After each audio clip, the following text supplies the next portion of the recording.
डिसेंबरला होणाऱ्या 246 नगर परिषदा आणि 42 नगरपंचायत निवडणुकांकरता राजकीय पक्षांची आणि उमेदवारांची लगबग सुरू झाली आहे। सोमवारी पहिल्याच दिवशी राज्यभरातून 664 उमेदवारांनी आपला उमेदवारी अर्ज दाखल केला। ऑनलाईन पद्धतीने हे उमेदवारी अर्ज भरण्यात आले। राज्य निवडणूक आयोगाने स्थानिक स्वराज्य संस्थांच्या निवडणुकांच्या पार्श्वभूमीवर उमेदवारी अर्ज आणि शपथपत्र दाखल करण्यासाठी संकेतस्थळ विकसित केले आहे। एका नोंदणीद्वारे संबंधित प्रभागात एका उमेदवाराला 4 नामनिर्देशन पत्र दाखल करता येणार आहेत। संकेतस्थळावर संपूर्ण अर्ज आणि शपथपत्र भरल्यावर त्याची प्रत काढून ती प्रत विहित मुदतीत संबंधित निवडणूक निर्णय अधिकाऱ्याकडे दाखल करणं हे बंधनकारक आहे। आगामी निवडणुकांच्या पार्श्वभूमीवर महायुतीतले वाद टाळण्यासाठी मुंबईमध्ये आज युतीची एक बैठक पार पडली आहे। या बैठकीमध्ये महायुतीतले वाद टाळण्याचा प्रयत्न करण्याच्या दृष्टीने युतीच्या मंत्र्यांची चर्चा झाली। स्थानिक नेत्यांच्या हातात निर्णय दिल्यानं महायुतीच्या सर्वच पक्षांनी स्वबळाचा नारा दिल्याचं अनेक ठिकाणी चित्र दिसलंय। मात्र यावेळी आपापले मतभेद आणि मनभेद टाळून निवडणुकांना एकत्र सामोरं जा अशी चर्चा या बैठकीत झाल्याची माहिती आहे। या बैठकीत चंद्रशेखर बावनकुळे, भाजप प्रदेशाध्यक्ष रवींद्र चव्हाण, राष्ट्रवादी प्रदेशाध्यक्ष सुनील तटकरे, शंभूराज देसाई आणि हसन मुश्रीफ यांच्यासह इतर नेते मंडळी उपस्थित होती। दरम्यान 18 नोव्हेंबरला महायुतीची पत्रकार परिषद होईल असंही तटकरेंनी सांगितलं। आमचे नेते आदरणीय देवेंद्रजी, अजितदादा, एकनाथराव शिंदे आपापल्या मंत्र्यांना, पालकमंत्र्यांना, संपर्क मंत्र्यांना, प्रभारींना तशाच पैकी सूचना देतील की शक्यतो त्या ठिकाणी महायुतीमुळेच निवडणुकीला सामोरं जावं। अधिक जर काही शक्य झालं नाहीच तर कटुता होणार नाही, मनभेद होणार नाही, त्या संदर्भातली सुद्धा काळजी त्या ठिकाणी घ्यावी। पण अधिक भर आमचा महायुतीमुळे निवडणुकीला सामोरं जाण्यावरती आजच्या चर्चेच्या माध्यमातून त्या ठिकाणी होता। स्थानिक स्वराज्य संस्थांच्या निवडणुकांसाठी भाजपकडून मंत्री चंद्रशेखर बावनकुळेंची निवडणूक प्रमुख म्हणून नियुक्ती करण्यात आली। मुख्यमंत्री आणि जिल्हा प्रभारींसोबत झालेल्या बैठकीमध्ये हा निर्णय घेण्यात आलाय। मुख्यमंत्र्यांच्या वर्षा निवासस्थानी जवळपास 2.5 तास जिल्हा निवडणूक प्रभारींची बैठक पार पडली। या बैठकीनंतर बावनकुळेंवर महत्त्वाची जबाबदारी सोपवण्यात आली। स्थानिक स्वराज्य संस्थांच्या निवडणुकांच्या पार्श्वभूमीवर स्वतंत्र लढण्याबाबत काँग्रेसची अंतिम भूमिका आता उद्या ठरणार आहे। काँग्रेस स्वबळावर लढणार की आघाडी करणार याबद्दल उद्या होणाऱ्या बैठकीत अंतिम निर्णय होईल। यासाठी काँग्रेसच्या पार्लमेंटरी बोर्डची एक महत्त्वपूर्ण बैठक उद्या बोलवण्यात आली आहे। काँग्रेसचे नेते नाना पटोलेंनी ही माहिती दिली। त्याचबरोबर 14 आणि 15 नोव्हेंबरला काँग्रेसकडून उमेदवारांच्या नावांची घोषणा होईल असंही पटोलेंनी म्हटलं। 12 तारखेला म्हणजे उद्या आमच्या पार्लमेंटरी बोर्डाची मीटिंग आहे, त्याच्यामध्ये निर्णय घेतले जातील। जवळपास 14-15 तारखेला तिकीट डिक्लेअर होतील आणि मला असं वाटतं की बंडखोरी हा विषय नाही आहे। बंडखोरी तर आमच्या विरोधकांमध्ये होणार आहे। ठाणे महापालिकेच्या 131 जागांसाठी आज आरक्षण सोडत जाहीर झाली। ठाणे महापालिकेत 33 प्रभाग असून त्यातले 32 प्रभाग 4 सदस्यीय आहेत। एक प्रभाग 3 सदस्यीय आहे। या 33 प्रभागांना 131 नगरसेवक निवडले जातील। आरक्षण सोडतीत अनुसूचित जातीसाठी 9 पैकी 5 महिला, अनुसूचित जमातीपैकी 3 पैकी 2 महिला, मागासवर्ग प्रवर्गाच्या 35 पैकी 18 जागा महिलांसाठी राखीव आहेत, तर सर्वसाधारण प्रवर्गात 84 पैकी 41 जागा या महिलांकरता राखीव ठेवण्यात आल्या।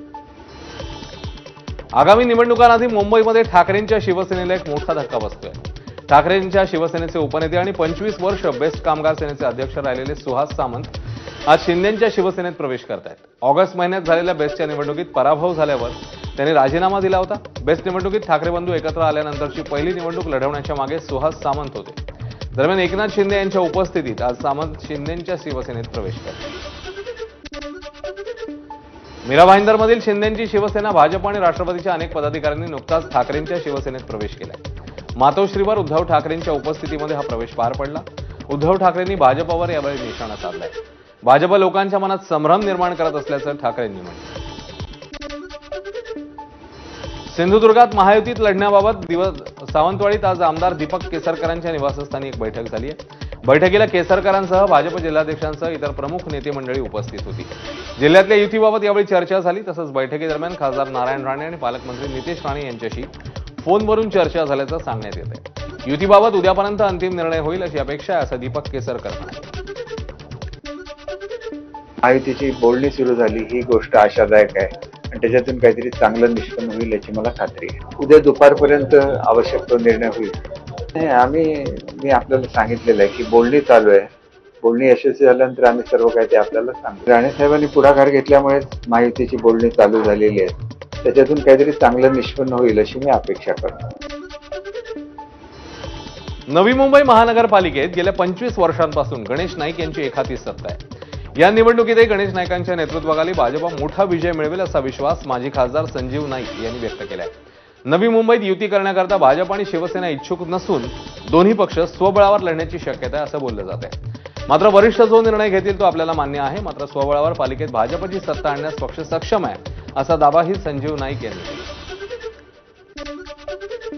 आमचे सर्व पदाधिकारी असतील, सर्व विषयाचे त्यांच्याकडे ज्ञान असलेली आमची सर्व अशी टीम आहे आणि ही टीम सक्षमपणे या नवी मुंबई महानगरपालिकेच्या निवडणुका लढतील आणि मला विश्वास आहे की पुन्हा 5 वर्ष नवी मुंबईची जनता ही त्यांना आशीर्वाद देईल. धुळ्याच्या पिंपळनेरमध्ये काँग्रेस, भाजप आणि अजित पवारांच्या राष्ट्रवादीला मोठा धक्का बसलाय. या तिन्ही पक्षातल्या महत्त्वाच्या नेत्यांनी आमदार मंजुळाताई गावित आणि डॉक्टर तुळशीराम गावित यांच्या उपस्थितीत शिंदेंच्या शिवसेनेत प्रवेश करत धनुष्यबाण हाती घेतला. यावेळी नगराध्यक्षपदासाठी ललिता गायकवाड यांच्या नावाची घोषणा करण्यात आली आणि निवडणूक रंगतदार होणार असल्याचं बोललं जातं. नाशिकच्या मालेगाव महापालिका निवडणुकीसाठी आरक्षण सोडत जाहीर झाली आहे. 21 प्रभागांमधील 84 जागांकरता निवडणूक होणार आहे. 50% जागा महिलांसाठी राखीव आहे. महापौर पद देखील महिला वर्गासाठी राखीव राहण्याची शक्यता आहे. त्यामुळे शहरातील राजकीय समीकरण नक्की कसं असेल पाहणं महत्त्वाचं आहे.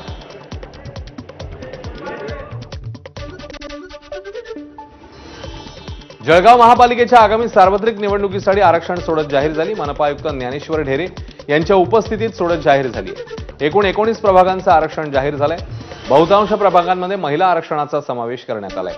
प्रभाग क्रमांक 1 ते 19 पर्यंत अनुसूचित जाती, अनुसूचित जमाती, मागासवर्ग तसंच सर्वसाधारण प्रवर्गातील जागांकरता आरक्षण जाहीर झालंय. तर महिलांसाठी प्रत्येक गटात योग्य प्रमाणात आरक्षण लागू करण्यात आलंय. महानगरपालिकेच्या एकूण 75 जागांसाठी निवडणुका होणार. उमेदवारी संदर्भातलं चित्र हे आता लवकरच स्पष्ट होईल. धुळे जिल्ह्याच्या शिंदखेडा नगरपंचायत निवडणुकांच्या पार्श्वभूमीवर शिंदेंच्या शिवसेनेला मोठा धक्का बसलाय. तालुका प्रमुख असलेले अनिल जगताप यांनी पणन आणि राज्य शिष्टाचार मंत्री जयकुमार रावल यांच्या उपस्थितीत शेकडो कार्यकर्त्यांसह भाजपत प्रवेश केलाय. या पक्षप्रवेशामुळे शिंदखेडा नगरपंचायतीत भाजपच्या ताकदीत वाढ झाली आणि शिंदेंच्या शिवसेनेला मोठा धक्का बसलाय. तर जगतापांच्या प्रवेशामुळे भाजपला कितपत फायदा होतो पाहणं महत्त्वाचं आहे. बीड विधानसभा मतदारसंघातले शरद पवारांच्या राष्ट्रवादीचे आमदार संदीप क्षीरसागर यांनी ऐन पालिका निवडणुकीच्या तोंडावर मोठा राजकीय धक्का दिलाय. क्षीरसागर यांचे स्वीय सहायक सतीश शेळके आज शिंदेंच्या शिवसेनेत पक्षप्रवेश करणार आहेत. याआधी निवडणुकांमध्ये शेळकेंनी महत्त्वपूर्ण भूमिका बजावली होती. त्यामुळे संदीप क्षीरसागर यांच्यासाठी हा मोठा धक्का मानला जातोय. दुसरीकडे भाजपचे आष्टी मतदारसंघातले माजी आमदार भीमराव धोंडे पंकजा मुंडेंची साथ सोडून अजित पवारांच्या राष्ट्रवादीत प्रवेश करणार आहेत. परभणी महापालिकेच्या एकूण 65 जागांसाठी आज आरक्षण निश्चिती करण्यात आली. शहरातील बी रघुनाथ सभागृहात आयुक्त नितीन नार्वेकर यांच्या उपस्थितीमध्ये आरक्षण सोडत करण्यात आली. 2017च्या तुलनेत ओबीसी प्रवर्गाची 1 जागा घटली असून खुल्या प्रवर्गाची 1 जागा वाढली आहे. जाहीर केलेल्या आरक्षणामुळे काही दिग्गजांना आपला प्रभाग बदलावा लागणार असल्यानं त्यांनी आरक्षण सोडतीवर नाराजी व्यक्त केली. गेल्या काही वर्षांपासून प्रशासक राजवटीखाली असलेल्या लातूर महापालिकेच्या आगामी निवडणुकांसाठी आज आरक्षण सोडत जाहीर झाली.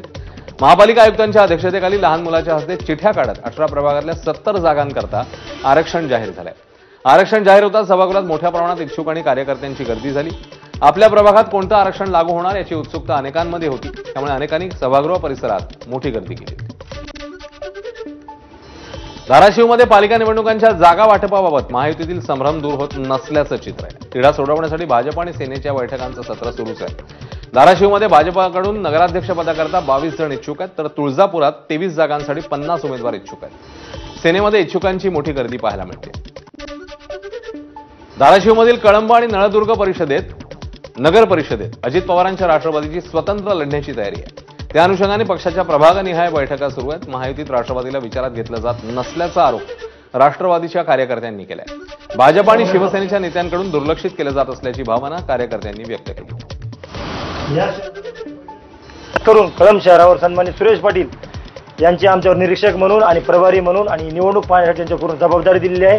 आणि त्यांच्या मार्गदर्शनात परवाच्या दिवशी आम्ही राष्ट्रवादी काँग्रेस पक्षाची शहराची बैठक घेतली आणि त्या बैठकीमध्ये स्वबळाचा नारा दिलेला आहे. हा कळंब शहरामध्ये स्वबळावर निवडणूक लढवणार आहे.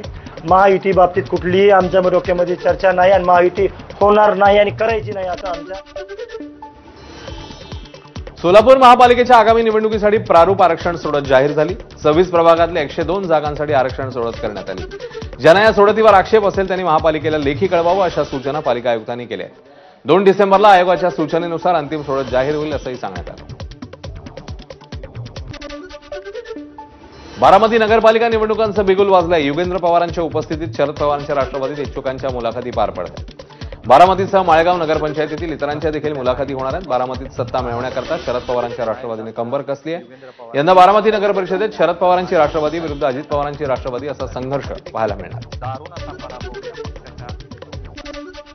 सांगलीच्या ईश्वरपूरमधील भाजपचे दिवंगत माजी नगराध्यक्ष अशोक रावर पाटलांचे सुपुत्र महेश पाटील आणि माजी नगरसेवक विजय कुंभार यांनी जयंत पाटील यांच्या नेतृत्वात शरद पवारांच्या राष्ट्रवादीत प्रवेश केला. भाजपच्या या 2 निष्ठावंतांच्या प्रवेशाने ईश्वरपूर शहरातली राजकीय समीकरणं बदलली आहेत. त्यामुळे भाजपला याचा फटका बसेल असंही बोललं जातं.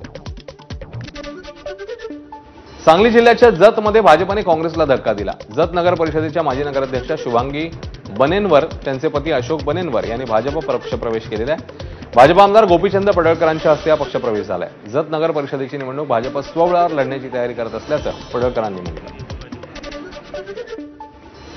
सातारा जिल्ह्यात महायुतीतील पक्ष स्वतंत्र लढणार असल्याचं स्पष्ट झालंय. 2 दिवसांपूर्वी भाजप जिल्हाध्यक्षांनी कराड नगरपालिकेसाठी नगराध्यक्षपदाचा उमेदवार देऊ असं सांगितलेलं. मात्र त्याआधीच माजी उपनगराध्यक्ष राजेंद्र सिंह यादव यांनी शिवसेनेकडनं नगराध्यक्षपदाची उमेदवारी जाहीर झाली आहे. त्यामुळे आता भाजप काय पाऊल उचलणार पाहणं महत्त्वाचं आहे. कोल्हापूरच्या चंदगडमध्ये दोन्ही राष्ट्रवादी एकत्र आले आहेत. तिथे भाजप आणि शिंदेच्या शिवसेनेला बोलायला तयार नसल्यानं आपण शरद पवारांच्या राष्ट्रवादीची हातमिळवणी केल्याचं हसन मुश्रीफ यांनी सांगितलं. मात्र कोल्हापुरात इतर ठिकाणी भाजपसोबत बोलणी सुरू आहेत असंही ते म्हणाले. माजी आमदार राजेश पाटील त्या तालुक्याचे नेते आहेत. त्यांची तक्रार अशी होती की भारतीय जनता पक्ष किंवा शिंदे गट आपल्यावर कोणी बोलायला तयार नाही. कालपासून निवडणुकीची उमेदवारी अर्ज भरायची सुरुवात झालेली आहे. म्हणून त्यांनी आपल्या शिष्टींची परवानगी काढून कैलासजी बाबासाहेब कुपेकरच्या कन्या ज्या आता पवारसाहेब गटात आहेत त्या नंदाताई कुपेकर यांच्यावर चर्चा त्यांनी केली आणि त्यांची राजश्री शाहू आघाडी म्हणून काल त्यांनी स्थापन केली आणि त्याला आशीर्वाद देण्यासाठी मी त्या ठिकाणी उपस्थित होतो. कोल्हापूरच्या चंदगडमध्ये दोन्ही राष्ट्रवादी एकत्र येऊन निवडणूक लढवणार आहेत. यावर पवारांच्या राष्ट्रवादीच्या शशिकांत शिंदेनी प्रतिक्रिया दिली आहे. भाजप सोडून इतर कोणताही पक्ष चालेल म्हणून ती आघाडी झाली आहे. असा केवळ चंदगड नव्हे तर अनेक ठिकाणी तुम्हाला हे पाहायला मिळेल असंही शिंदेंनी म्हटलं. चंदगडमध्ये दोन्ही राष्ट्रवादी काँग्रेस पक्षाचे एकत्रितपणे निवडणूक घेण्याचा निर्णय झाला असेल तो आम्ही आदरणीय पवारसाहेबांच्या सूचनेप्रमाणे भाजप सोडून बाकीच्या ठिकाणी कुठेही आपण स्थानिक पातळीवर निर्णय घेत असाल तर तो घेण्याचा अधिकार आम्ही त्या असलेल्या जिल्ह्यातील प्रमुखांना त्या मतदारसंघातल्या प्रमुखांना दिलेला आहे. यवतमाळच्या पुसद नगरपालिकेची निवडणूक महाविकास आघाडी म्हणून लढवणार असल्याची घोषणा शरद पवारांच्या राष्ट्रवादीचे सरचिटणीस शरद मैंद यांनी केली आहे. नगराध्यक्षपदाचा उमेदवार काँग्रेसचा असणार असल्याचंही त्यांनी म्हटलं. येत्या 2 ते 3 दिवसात महाविकास आघाडीचं जागा वाटप जाहीर होईल. रिपब्लिकन पक्ष गवई गटाने देखील महाविकास आघाडीला पाठिंबा दिलाय. अद्याप महायुतीकडनं चित्र स्पष्ट झालेलं नाही. वाशिम नगरपालिका निवडणुकीसाठी आज भारतीय जनता पक्षाकडनं इच्छुक उमेदवारांच्या मुलाखती घेण्यात आल्या. इच्छुक उमेदवारांची संख्या अधिक असल्यानं निवड समितीपुढे इच्छुक उमेदवारांना संधी देण्याकरता मोठी दमछाक होताना पाहायला मिळाली. एका जागेसाठी जवळपास 25 ते 30 अर्ज आल्याची माहिती महिला मोर्चा जिल्हाध्यक्षा कविता कराट यांनी दिली. इच्छुक उमेदवारांच्या निवडीचा मार्ग मोठा कठीण असल्याचं कार्यकर्त्यांमधून बोललं जात आहे. इच्छुकांना तिकीट न मिळाल्यास बंडखोरी होण्याची दाट शक्यता वाशिम नगरपालिका निवडणुकीत उद्भवण्याची चिन्ह आहे.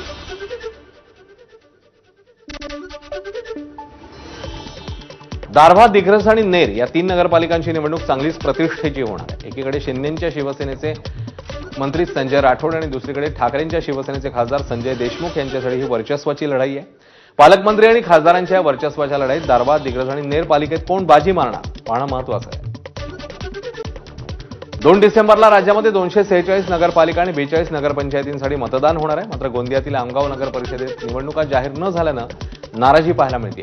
आमगाव नगर परिषद संघर्ष समितीकडनं देवाभाऊ, संजू भाऊ आमचं काही चुकलं का अशा आशयाचे बॅनर लावण्यात आले. रायगडमध्ये आमदार महेंद्र थोरवेंना धक्का बसण्याची शक्यता आहे. थोरवेंचे विश्वासू सहकारी पंकज पाटील यांनी सुनील तटकरेंची भेट घेतली आहे. त्यामुळे राजकीय वर्तुळात चर्चा न उधाणार. रायगड जिल्ह्यातील सर्वात हाय व्होल्टेज निवडणुकीचा सामना रंगणारी महाड नगरपालिका चर्चेचा विषय ठरली आहे. नगरपालिकेत एकूण 10 प्रभागासाठी 20 नगरसेवक आहेत आणि एका नगराध्यक्षपदासाठी निवडणूक होणार आहे. मुख्य लढत शिंदेची शिवसेना आणि अजित पवारांची राष्ट्रवादी अशी होणार आहे. दोन्ही पक्षांनी आपली स्वबळावर लढण्याची ताकद दाखवली आहे. दुसरीकडे भाजप आणि ठाकरेंची शिवसेना सुद्धा या प्रभागामध्ये असल्यानं हे पक्ष कोणाला साथ देतील हे पाहणं महत्त्वाचं आहे. आगामी स्थानिक स्वराज्य संस्थांच्या निवडणुकांपूर्वीच रत्नागिरीत भाजप विरुद्ध योगेश कदम असा सामना निर्माण होण्याची शक्यता आहे. युतीच्या घोषणेआधीच नव्याने भाजपवासी झालेले वैभव खेडेकर यांनी पत्नी वैभवी खेडेकरांचा नगराध्यक्ष असा उल्लेख करणारे फोटो व्हायरल केलेत. तर शिंदेच्या शिवसेनेने देखील याला आव्हान देत माधवी बुटाला यांचे नगराध्यक्षपदाचे उमेदवार असल्याचे बॅनर व्हायरल केले. त्यामुळे महायुतीमध्ये फूट पडणार असल्याचं चित्र आहे. भाजप आणि शिवसेनेत संघर्ष देखील वाढण्याची चिन्ह पाहायला मिळतात. रत्नागिरी जिल्ह्यात 4 नगरपरिषद आणि 3 नगरपंचायतींमध्ये निवडणुका होणार आहेत. आजपासून त्याचे उमेदवारी अर्ज भरायला सुरुवात झाली. प्रशासन सज्ज झालंय. अद्यापही रत्नागिरी जिल्ह्यात उमेदवार निश्चित झालेले नाहीयेत. महाविकास आघाडी आणि महायुतीने अद्याप उमेदवार जाहीर केले नाही. रायगडच्या अलिबागमध्ये नगराध्यक्षपदासाठी महिलांना संधी असल्यानं अनेक महिला नगराध्यक्षपदाच्या शर्यतीत आहेत. मात्र गेल्या 20 वर्षांहून अधिक काळ शेतकरी कामगार पक्षाची या नगरपालिकेवर एखादी सत्ता आहे. शेकापाकडून यंदा नगराध्यक्षपदासाठी माजी नगराध्यक्ष प्रशांत नाईक यांची कन्या अक्षया नाईक यांच्या नावाची घोषणा झाली आहे. शेकापचे सरचिटणीस जयंत पाटील यांनी अक्षया नाईक यांच्या नावाची अधिकृत घोषणा केली. त्यामुळे शेकाप महाविकास आघाडीतील इतर घटक पक्षांना किती जागा देतात हेही पाहणं महत्त्वाचं आहे. कोकणातल्या राजकारणात आता प्रहार पक्षाची एंट्री झाली आहे. कोकणात प्रहार जनशक्ती पक्ष रत्नागिरी नगर परिषदेची निवडणूक लढवेल अशी माहिती बच्चू कडूंनी एबीपी माझाला दिली आहे. रत्नागिरीत जवळपास 5 ते 6 जागांवर प्रहार पक्ष उमेदवार उभे करेल. त्यामुळे कोकणात आता प्रहारची एंट्री झाल्यावर जनता प्रहार पक्षाला साथ देणार का पाहणं महत्त्वाचं आहे. रायगडमधील पेण भाजपचा बालेकिल्ला मानला जातो. भाजपच्या बालेकिल्ल्यात मनसेने स्वबळावर लढण्याची घोषणा केली. शरद पवारांच्या राष्ट्रवादीकडून पेणमध्ये निवडणुकीची तयारी सुरू आहे. शेकाप महाविकास आघाडीच्या साथीने काही जागा लढेल अशी माहिती आहे. त्यामुळे पेणमध्ये नगर परिषदेच्या निवडणुकीची चुरशीची लढाई पाहायला मिळेल. रायगडच्या माथेरानमध्ये भाजप आणि शिवसेना एकत्र लढणार आहेत. मात्र भाजप सेनेविरुद्ध ठाकरेंची शिवसेना आणि अजित पवारांची राष्ट्रवादी असल्यामुळे निवडणुकीत चुरस पाहायला मिळेल. त्यामुळे माथेरान नगरपालिकेच्या निवडणुकीत तिहेरी लढत होईल असं चित्र आहे. स्थानिक आमदार महेंद्र थोरवेंनी आपलं वर्चस्व अबाधित ठेवण्यासाठी कंबर कसली आहे. तर दिनेश सुतार यांनी देखील माथेरानमध्ये आपली मोठी ताकद लावली.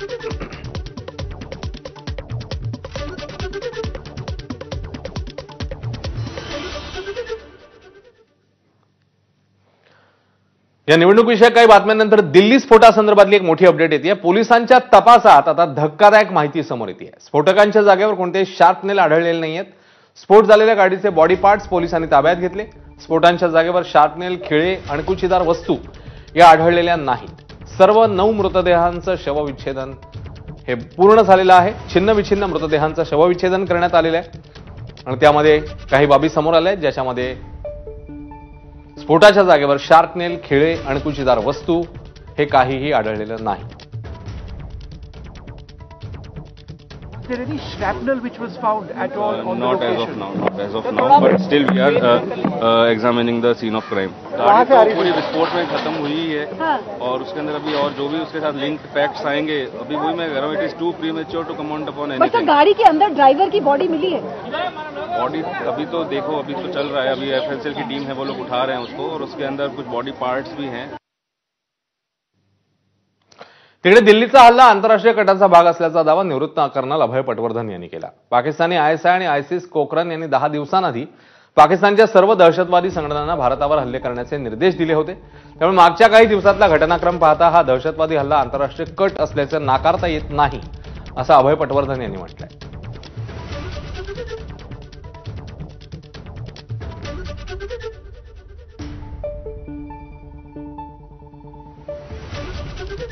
आपल्यासोबत निवृत्त कर्नल अभय पटवर्धन सर आहे. सर, जवळपास 12 वर्षानंतर परत एकदा भारतामध्ये स्फोट झाल्याची घटना पाहायला मिळत आहे. किती मोठी घटना आणि किती गंभीर विषय वाटतो, आणि सुरक्षा यंत्रणेमध्ये काही लूपहोल्स राहिले असं वाटतं का, त्यामुळे ही घटना घडली?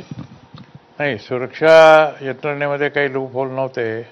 हा एक आंतरराष्ट्रीय कट आहे. आंतरराष्ट्रीय याच्याकरता की पाकिस्तानमध्ये असीम मुनीरला अमर्याद सत्ता मिळालेली आहे. त्यांच्या सिनेटमध्ये ठराव पास झालेला आहे की CDSची पोस्ट निर्माण करायची, ज्याच्या खाली आर्मी, नेव्ही आणि एअरफोर्स तिन्ही राहतील आहे. दुसरी गोष्ट अशी आहे की मुनीरला जे आपण ऑपरेशन सिंदूरमध्ये पाकिस्तानला हानी पोचवली होती त्याचा बदला घ्यायचा आहे. तिसरी गोष्ट म्हणजे की बांगलादेशही आपल्या अगेन्स्टमध्ये पाकिस्तानने उभा केलेला आहे. तिथे अमेरिका आणि पाकिस्तानची सेना आहे. चौथी गोष्ट म्हणजे चीनमध्ये. आता चीन कुठे येतो याच्यामध्ये, तर जे गेल्या 4-5 दिवसामध्ये गोष्टी झालेल्या आहेत की गुजरातमध्ये एक डॉक्टर आणि त्याचे 2 सहाय्यक पकडले गेले एरंडेल तेलाच्या पेटीपासनं रेसिन बनवताना.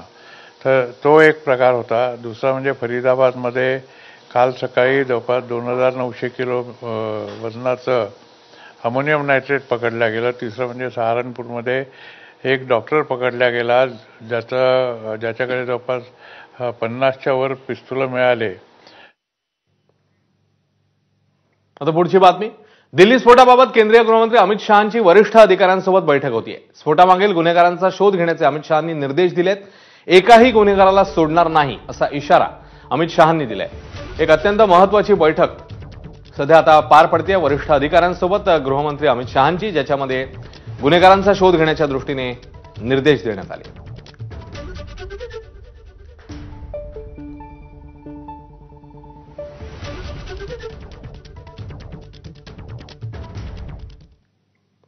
यासोबत बुलेटिनमध्ये घेऊया एक छोटासा ब्रेक. ब्रेकनंतर आणखी काही घडामोडींचा आढावा घ्यायचा आहे. पाहत राहा बीपी माझा.